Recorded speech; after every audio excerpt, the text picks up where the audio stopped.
Been doing comedy in the Valley, keeping it all together for at least 7 years. Ladies and gentlemen, Ryan Gordon! Hello, everybody. I'm gonna try to not fuck up playing the banjo for you guys while I tell some dirty jokes.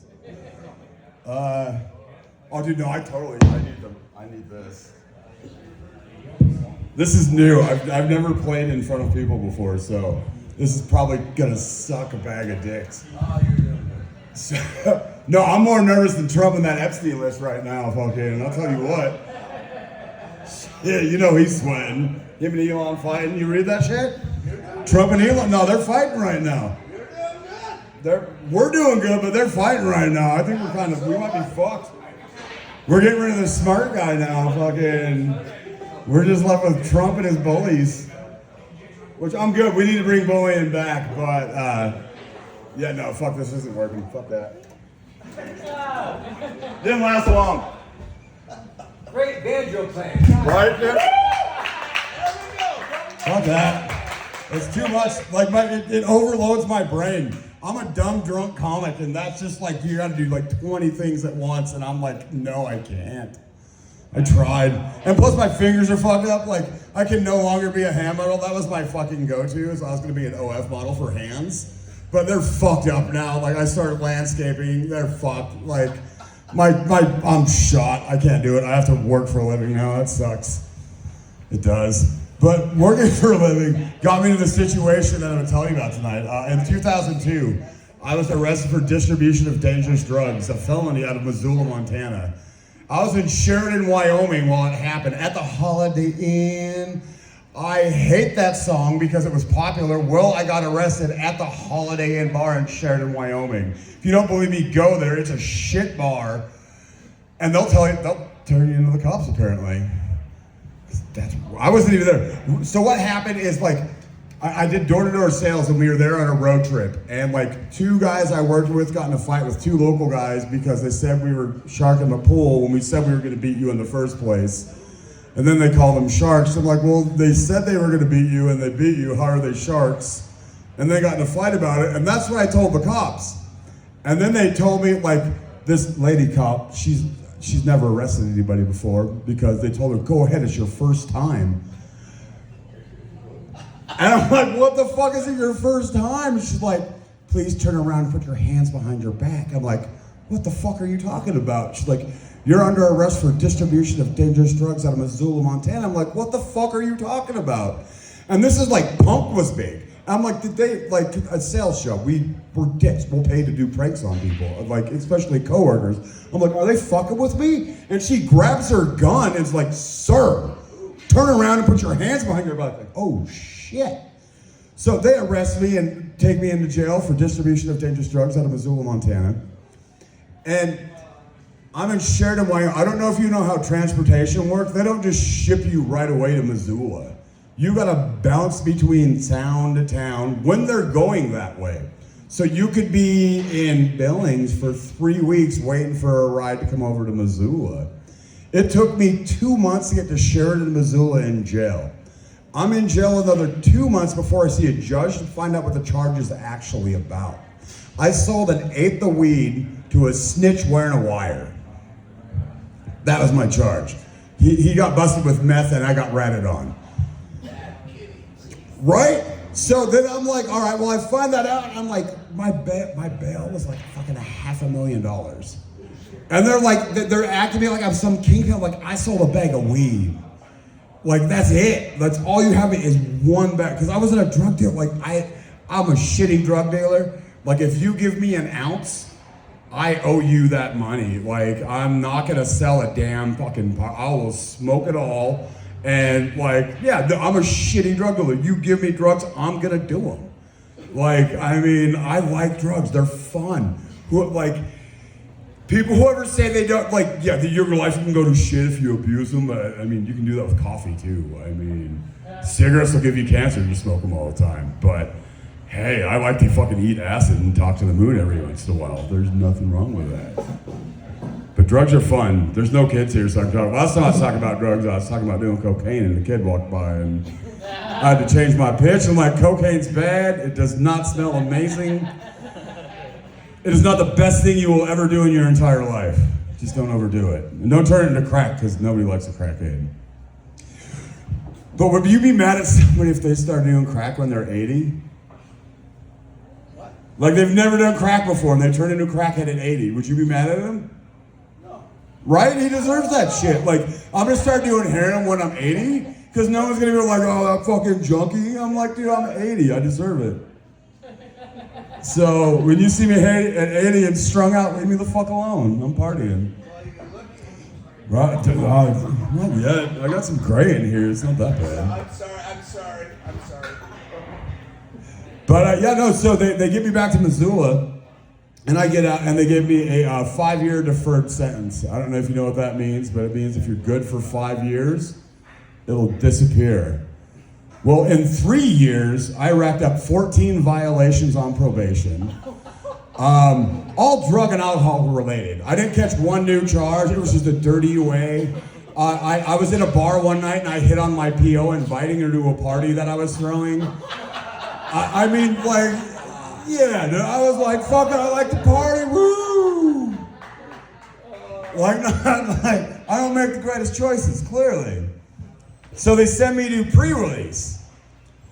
And like, before I had to go to pre-release, I had to go to treatment. It was like a 60-day intensive inpatient treatment center. And then you go to pre-release, and I got through pre-release. They send you on this transitional living period. It's where you live on your own, but you still have to check in every day. So it's a Friday night, and I'm like going out with a bunch of coworkers, literally leaving in 5 minutes. I'm shotgunning beers because I know they're not going to catch me. I'm getting ready to walk out the door. Here comes a brand new staff knocking on the door. I'm like, I'm here to breathalyze you. I'm like, oh, fuck. Well, that's going to be dirty. I'm like, I just brushed my teeth. It's gonna be hot. And I'm like, every fucking thing you can come in for, like, why it's going to be dirty. And I blew dirty. And he took me in because he had to. And so I had to go start all over again. I had to do fucking the treatment, which... The treatment, if you've been through it once, you know all the answers. And they know you know all the answers, so they send you through a special class of the treatment where you don't really do anything. Like, you sit there, you talk shit about all the other assholes in class. They're like, this dumb motherfucker, he was sucking dick a month ago, and now he's acting like being gay is a horrible thing. Like, and he knows what I'm talking. Like, you sitting there with class people, like, they're like, no, I'm not gay, but I sucked a lot of dick while I was in jail. I'm like, that's still gay, bro. You're sucking dick. But yeah, so I get through that. Yeah, I spent a lot of time in the DOC programs. Like, I've never been to prison, but I've been in all the DOC programs. So, like, that's my since I fucked up a lot. I haven't been in prison yet. You gotta catch me. I'll run. I'll go to like Texas and call my name Miguel or something and get deported. Maybe I could go as Irish. I'm an immigrant. I'm growing potatoes. Deport me. Scottish. Some fucking northern fucking Slavic people. I don't know. But yeah, no. It took me 14 years to get off a 5-year sentence. The second time I was on probation in town, my PO kind of like, I think he wanted me to go beat people up.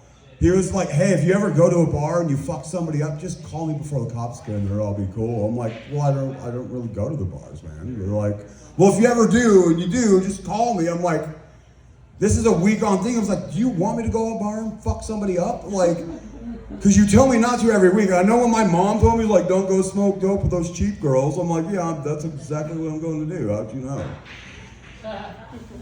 That's why they're cheap.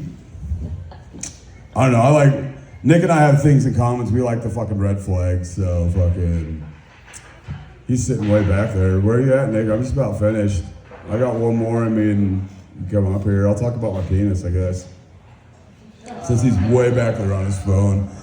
But I think it's weird how like people have multiple names for their penises. They're like Schlong and like Pecker. Like when I hear Pecker, I think of like a back of the woods guy, fucking playing a banjo. He's got moonshine. Fucking might slap his sister and kiss his cousin, if you know what I'm talking about. She's a cute cousin, so don't judge him. She's cute. It's okay. And they're only cousins, not real blood, so it's fine. And then like, you know, like Cock. It's like the fucking Kool-Aid man. He's kicking down fucking walls, fucking, hey, I'm here. I like to call mine Ching Chang, because he reminds me like a little Asian rice worker. He's got that fancy little fucking rice hat they got. He's got one eye from working in the tunnels, fucking. He's a risky little fella, but he's fucking willing to go to war. The funny thing about that joke is I actually had to change the name of my penis for that joke. I used to call him fucking Sancho, because it just sounded more intimidating. But I totally had to change it to fucking Ching Chang, because he looks like a little Asian rice worker, not a Mexican. I guess what I'm really trying to say is my penis is biracial. So, like, fuck y'all, I'm a white cracker, but my penis has been everywhere, so thanks. I thought Nick was gonna be up here by now, but he's all right. So, fuck it. So I'm a bastard. And I mean that like in the literal from like I don't know my dad, like my mom was a whore and banged a lot of dudes. And she doesn't know who my dad is. And I found that out when I was 21. Like, you want to find about fucking up a kid's head? And I'm like, wait a minute. He's not, this guy's like, no, he doesn't even exist. I made him up. So I like to come up with conclusions on like who my dad might be. Like, I'm a Halloween baby. Like, I was born in July, so it makes right around Halloween. And like my mom, like I was conceived in Missoula, and like, well, what's going on in Missoula? Football parties, right? And my mom being the whore that she was, I was like, well, if I was a whore like my mom hanging at college parties, I'd be banging football players, right? Like, what else are you gonna do? So my idea is like, she banged the 1979 Grizzly defense. And that's where I get my athletic abilities compared to the rest of my family. Like, my brother Randy looks like Kung Fu Panda and Chumlee had a baby. Like, I mean, if you imagine those two together, that's my brother Randy. Then I have another brother we call Spud. And it's not because he's big. Like, I mean, he's as close as you can get a midget without getting a special card that you can get. Like, he's pretty down there. And then, yeah, like, Nick, are you, like, all right. And then, like the milkman, like, I got two more of this. He was just back there, I'm like, we're just dragging out. Like, I got the milkman. And like the very sad and more realistic possibility, she banged her stepbrother.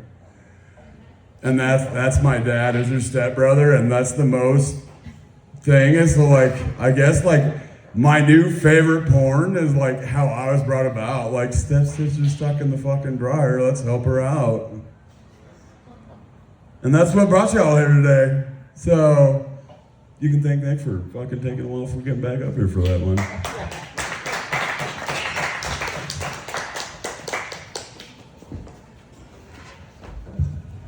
Good thing you brought that banjo. Right? What are you gonna do with that? I'm gonna cut Give it up one more time for Ryan Gordon. Man, after this comedy selection, I'm not sure if Vinny wasn't right.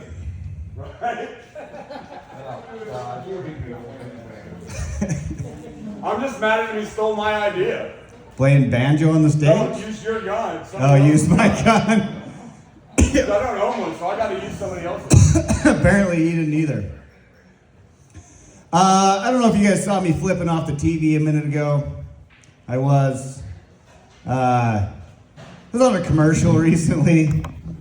If anybody ever asked you to film a commercial,